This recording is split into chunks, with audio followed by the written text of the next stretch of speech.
Assalamualaikum warahmatullahi wabarakatuh. Selamat datang di channel YouTube saya, Nurlela Prasetya Room.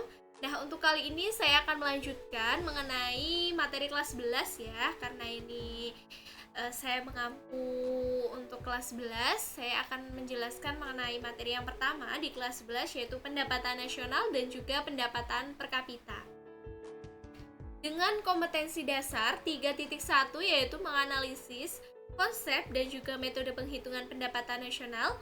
Lalu yang selanjutnya adalah menyajikan hasil perhitungan pendapatan nasional. Nah, kita akan mengenal peta konsepnya. Yang pertama ini adalah pengertian dari pendapatan nasional, lalu manfaat perhitungan pendapatan nasional. Yang ketiga adalah komponen pendapatan nasional. Yang keempat adalah metode perhitungan pendapatan nasional. Yang kelima pendapatan per kapita, dan yang terakhir adalah distribusi pendapatan nasional.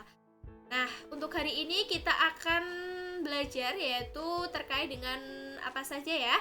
Tujuan pembelajarannya adalah memahami komponen pendapatan nasional. Yang kedua adalah memahami kelebihan dan kelemahan perhitungan pendapatan nasional. Yang ketiga, menganalisis distribusi pendapatan nasional, dan yang terakhir adalah menganalisis kurva Lorenz. Kita masuk dulu ke komponen pendapatan nasional. Yang pertama, ada GDP atau Gross Domestic Product. Ini bisa disebut dengan produk domestik bruto ya. Nah, nilai produk yang dihasilkan, kemarin sudah dibahas bahwasanya nilai produk yang dihasilkan warga negara sendiri yang ada di dalam negeri, kemudian nanti ditambah dengan warga negara asing yang ada di dalam negeri dalam kurun waktu 1 tahun. Jadi berapa sih jumlah barang dan jasa yang dihasilkan oleh warga negara kita sendiri ya yang ada di dalam negeri? Ditambah dengan warga negara asing atau luar negeri yang mereka itu tinggal di dalam negeri dalam kurun waktu 1 tahun. Lalu yang kedua adalah GNP atau Gross National Product atau biasa disebut dengan produk nasional bruto.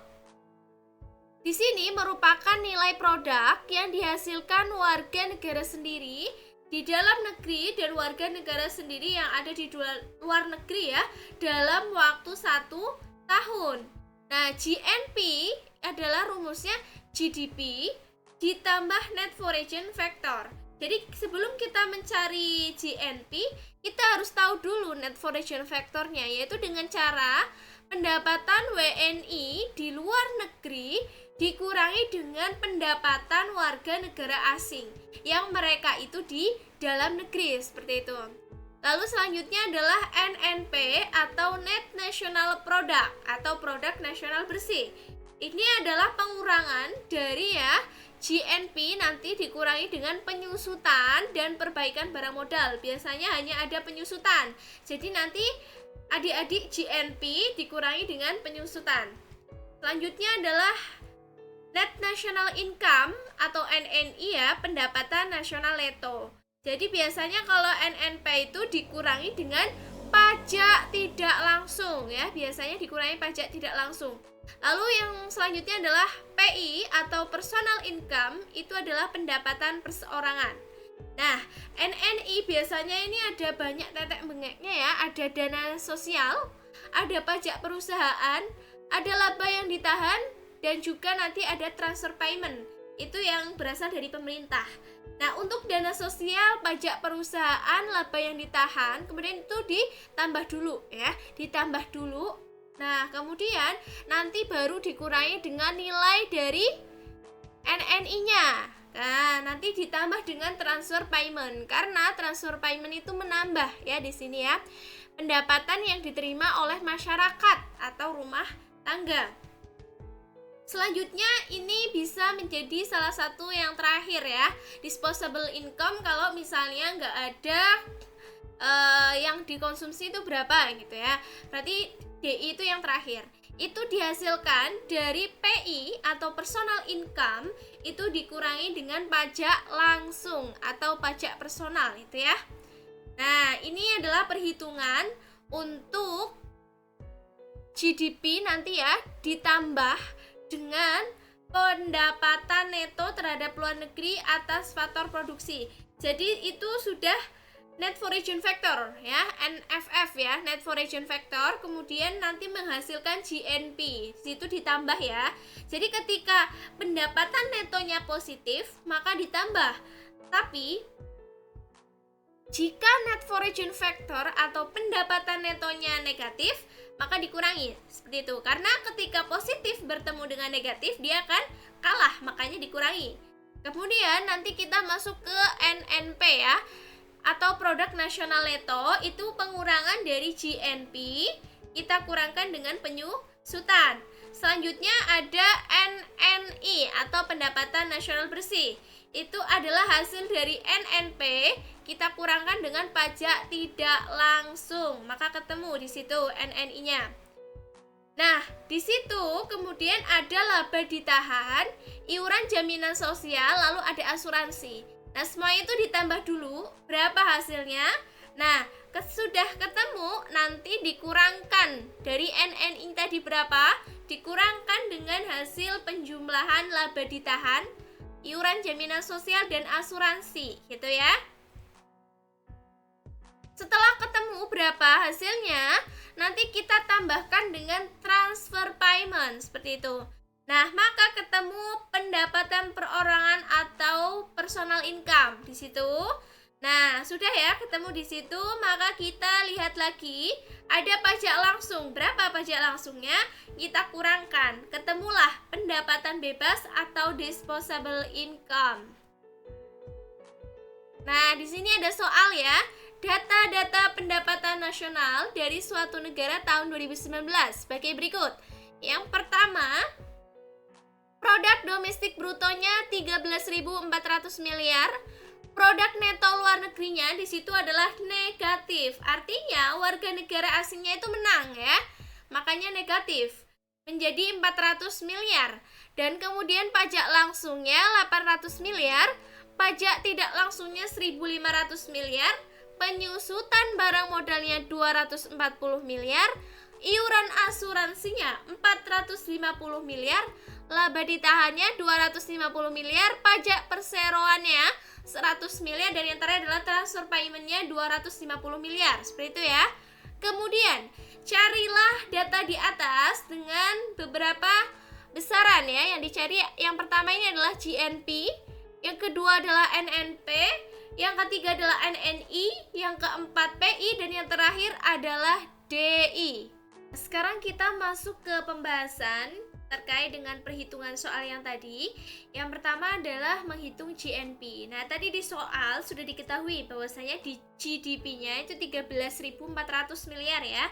Kemudian PNLN atau pendapatan neto luar negerinya di situ tercantum minus 400. Makanya jadi hasilnya adalah 13.000 miliar. Kemudian yang kedua adalah menghitung NNP. Nah, itu adalah GNP-nya dikurangi dengan penyusutan. Nah, penyusutannya sudah diketahui di soal 240 miliar. Nah, GNP-nya sudah ya, dari hasil yang pertama tadi 13.000 dikurangi 240. Maka ketemu 12.760 miliar. Nah, itu adalah NNP. Lalu yang ketiga, ini adalah NNI. Merupakan perhitungan dari NNP dikurangi dengan pajak tidak langsung. Pajak tidak langsung juga sudah diketahui di soal, yaitu 1.500. Nah, kemudian NNP-nya 12.760 miliar dikurangi 1.500 menjadi 11.260 miliar. Yang keempat adalah PI atau personal income. Itu merupakan hasil dari NNI ditambah dengan transfer payment, nanti dikurangi dengan hasil asuransi, ditambah laba ditahan, ditambah dengan pajak perseroan. Nah, kemudian itu ditambah ya, tiga-tiganya ditambah dulu, berapa hasilnya, nanti baru dikurangkan, makanya ketemu 10.710 miliar. Dan yang terakhir adalah disposable income, itu merupakan PI atau personal income dikurangi dengan pajak langsung. Ketemu 10.710 dikurangi dengan 800, hasilnya 9.910 miliar. Nah, Ini merupakan contoh perhitungan pendapatan nasional ketika kita lihat dengan tabel gitu ya. Tabel seperti itu. Ini PDB-nya sudah diketahui 22.500. Nah, dikurangi pendapatan neto terhadap luar negerinya berapa? 2.500. Nah, udah ketemu nanti nih. GNP-nya berapa? 20.000. Nah, dikurangi lagi dengan penyusutan barang modalnya 5.000. Maka ketemu NNP sebesar 15.000. Kemudian nanti kita kurangkan dengan pajak tidak langsung, maka ketemu pendapatan nasional netonya sebesar 11.000. Nah, 11.000 itu ditambah dengan transfer payment, karena transfer payment sifatnya menambah. Sedangkan untuk yang laba yang ditahan, pajak perseroan dan jaminan sosial itu dihitung semuanya, nanti baru dikurangkan dengan hasil tadi 11.000 ditambah 500, 11.500 ya, dikurangkan dengan 3.000 yang merupakan hasil dari laba ditahan, pajak perseroan dan jaminan sosial. Maka ketemu menjadi personal income 8.500 ya.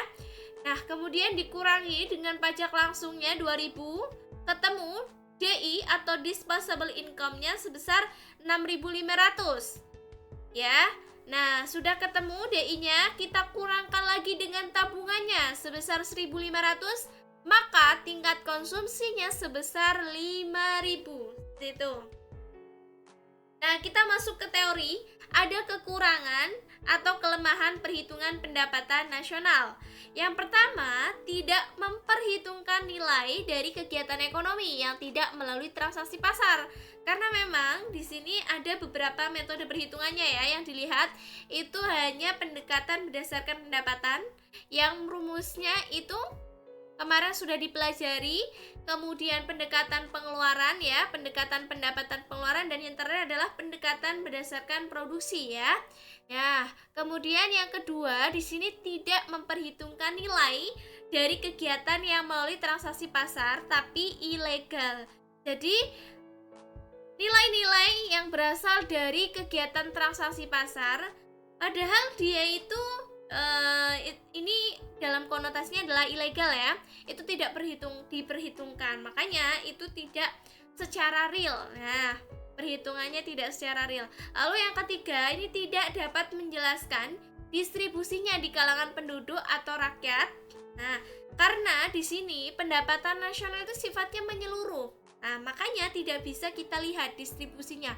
Apakah memang sudah secara merata terhadap masyarakat kaum menengah, bawah, atau atas, seperti itu. Jadi tidak bisa kita lihat antar lapisan-lapisan masyarakatnya. Itu kita belum bisa menjangkau.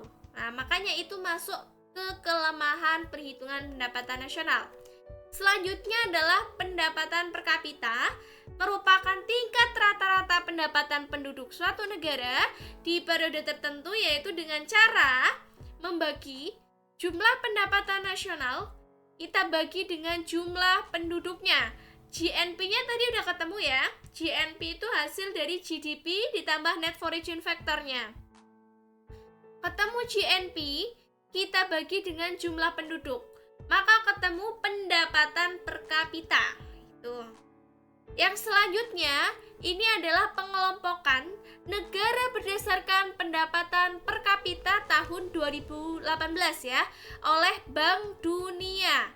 Di situ ada negara yang berpendapatan rendah atau low income economies ya. Itu memiliki PNB per kapitanya adalah 1035 US dollar atau kurang. Kemudian yang memiliki pendapatan menengah bawah ya atau lower middle income economies itu adalah PNB-nya sekitar 1036 sampai 4045 US dollar. Kemudian yang pendapatannya menengah tinggi atau upper middle income economies itu 4046 sampai 12.535 US dollar. Itu pendapatan menengah tinggi. Nah, selanjutnya adalah pendapatan yang high atau tinggi. Itu merupakan negara yang memiliki PNB per kapitanya itu adalah 12.536 atau lebih gitu. Sekarang kita masuk dulu. Bank Dunia itu telah menaikkan status Indonesia. Nah, kalau di negara Indonesia itu masuknya dulu ya, itu masuknya lower middle income. Lower middle income itu berarti yang berpendapatan menengah ke bawah ya, menengah bawah ya. Berpendapatan menengah bawah. Itu dulu Indonesia di situ. Pendapatan per kapitanya sekitar 1036 sampai 4045 US dollar. Kemudian menjadi upper middle income economies itu pada Rabu 1 Juli 2020. Itu mengalami kenaikan status ya. Itu adalah salah satu apresiasi tersendiri ya bagi Indonesia, di mana berdasarkan asesmen Bank Dunia, terkini GNI per kapita Indonesia itu tahun 2019 naik jadi 4.050 US dollar.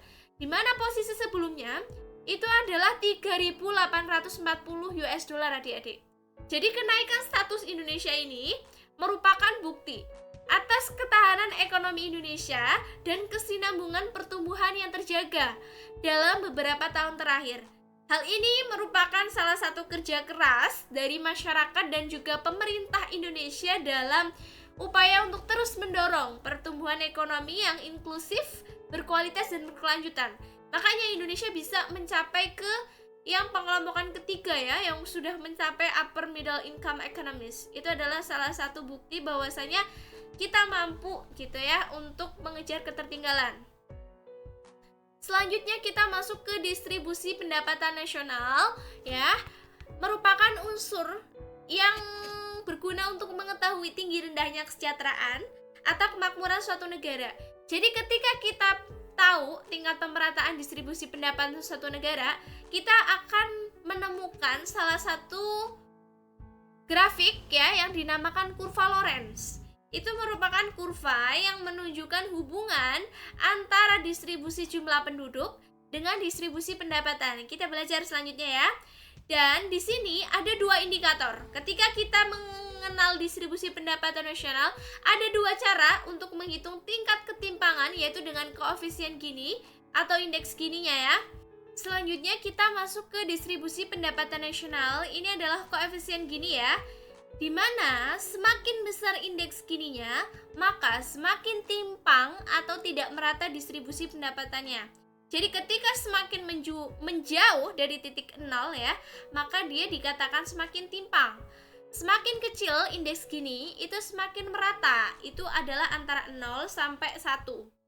Kemudian kurva Lorenz di sini ditunjukkan oleh garis lengkung yang melengkung ini, OA. Nah, dekatnya C ya, itu adalah kurva Lorenz-nya. Kemudian yang garis tegak lurus ini ya, miring, itu adalah garis kemerataan sempurna, OA. Nah, selanjutnya ini rumus dari indeks Gini atau koefisien Gini merupakan luas daerah B kita bagi dengan luas segitiga dari O, A, dan juga D. Ini kategori dari distribusi pendapatan nasional. Jadi ketika nilai koefisien Gini kita temukan 0, maka dia merupakan distribusi pendapatannya merata dengan secara sempurna. Ketika antara 0 sampai 0,4, itu ketimpangannya rendah. Ketika kita menghitung lagi 0,4 sampai 0,5 ya kisarannya, dia masuknya tingkat ketimpangannya yang sedang. Selanjutnya ketika kita cari lagi nih, hasilnya 0,5 sampai 1, maka dia ketimpangannya tinggi. Nah, kemudian jika nilainya kita temukan itu sama dengan 1, dia merupakan distribusi pendapatannya tidak merata sempurna. Kalau merata sempurna itu 0, tidak merata sempurna itu 1. Distribusi pendapatan nasional di sini punya kriteria. Dari Bank Dunia menjelaskan bahwasanya ada 3 ketimpangan. Yang pertama adalah ketimpangan tinggi, yang kedua adalah ketimpangan sedang, dan yang ketiga adalah ketimpangan yang rendah. Ketimpangan sedang itu merupakan ketimpangan di mana mana 40% penduduk termiskin menikmati 12% sampai 17% pendapatan nasional. Itu yang sedang. Kalau yang tinggi, benar-benar kita lihat timpang sekali, itu adalah 40% penduduknya hanya menikmati kurang dari 12% pendapatan nasional. Jadi mereka hampir tidak menikmati hasil dari pendapatan nasional. Lalu ketimpangan yang terakhir adalah ketimpangan rendah. Ketika jumlahnya 40% penduduk termiskin, dia mampu untuk menikmati, dia bisa nih menikmati pendapatan nasional lebih dari 17%. Maka itu dikatakan ketimpangannya rendah. Oke adik-adik, cukup sekian video dari materi saya mengenai pendapatan nasional dan juga pendapatan per kapita. Jika adik-adik suka bahwasanya video ini bermanfaat, silakan like, comment, subscribe, dan juga share ke teman-teman yang lainnya agar video ini lebih bermanfaat bagi banyak orang. Oke, nantikan video-video pembelajaran ekonomi bab selanjutnya hanya di channel YouTube Nur Laila Perstanding Room. Saya pamit undur diri. Wassalamualaikum warahmatullahi wabarakatuh.